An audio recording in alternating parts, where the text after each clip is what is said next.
여러분 안녕하세요, 오니쌤입니다. 오늘의 한마디 565일 차고요. 오늘은 마인드맵으로 업무 정리하는 방법에 대한 이야기를 해볼까 합니다. 시작하기 전에 구독, 좋아요, 알림 설정 부탁드립니다. 그럼 시작해 보도록 할게요. 마인드맵으로 할 수 있는 일은 여러 가지가 있어요. 일을 할 때에도 활용할 수 있는데요. 업무의 인계 인수를 위해 활용할 수도 있습니다. 해야 할 일을 전달하기 위해 여러 가지를 정리하다 보면 뒤죽박죽 되는 경우도 있어요. 반드시 전달해야 하는 내용을 놓치기도 하죠. 이럴 때 체계적으로 안내할 필요가 있겠죠. 마인드맵으로 전체적인 내용을 전달할 수 있도록 하는 방법을 알아보겠습니다. 먼저 주제 설정에 관한 이야기를 해보려고 합니다. 업무를 전달하려면 무엇부터 해야 하나요? 업무의 주제를 설정해야 합니다.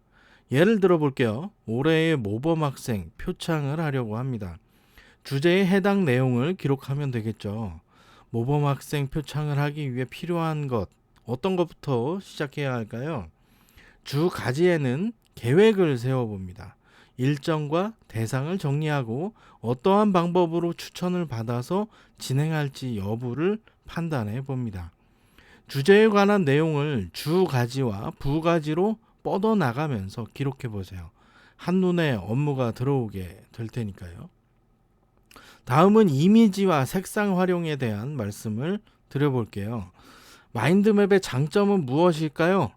정보의 시각화가 가능하다는 겁니다. 거기에 눈에 확 들어오도록 이미지를 활용할 수도 있습니다. 이모티콘이나 스티커도 좋아요.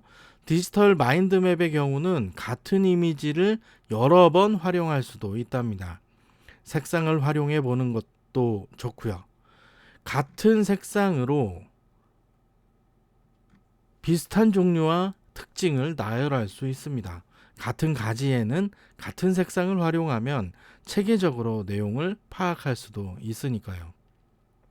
마지막으로 우선순위에 대한 말씀 드려볼게요. 업무에는 순서가 있게 마련입니다. 중요하고 빨리 처리해야 하는 일도 있으니까요. 반대의 경우도 있습니다. 이럴 때는 어떻게 하는 것이 좋을까요?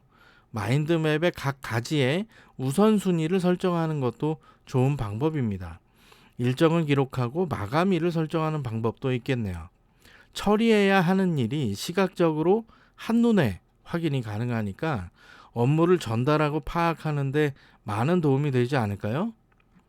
마인드맵으로 할 수 있는 일들을 알아보고 있습니다. 한 가지 주의점이 있어요.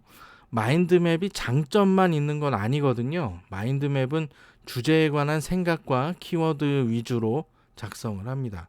같은 주제로 작성한다고 해도 사람들마다 다른 결과를 가지고 오기도 해요. 자신의 생각을 바탕으로 작성하기 때문입니다. 정보를 시각화하는 방법이 다르기도 하죠. 마인드맵을 활용할 때 자신의 생각이 가장 중요하다는 것 잊지 마시기 바랍니다.